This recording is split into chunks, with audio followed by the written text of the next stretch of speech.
Kuvendi miratoi pas 16 orësh projekt buxhetin 2026 me vlerë 8.8 miliardë euro si dhe 8 projekt ligjet e paketës fiskale me 83 vota pro të socialistëve. Opozita votoi kundër.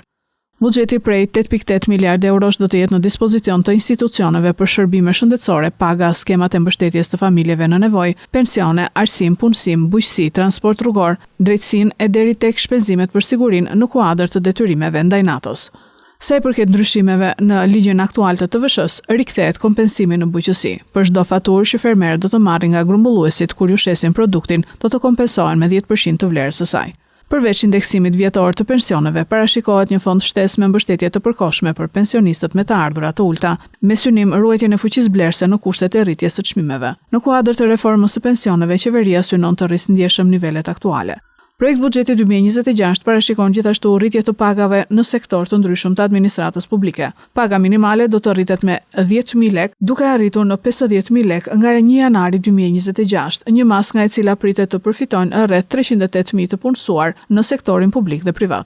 Rritje do të ketë edhe për punonjësit mbështetës, mësuesit, mjekët, infermierët, punonjësit e rendit dhe ushtarakët.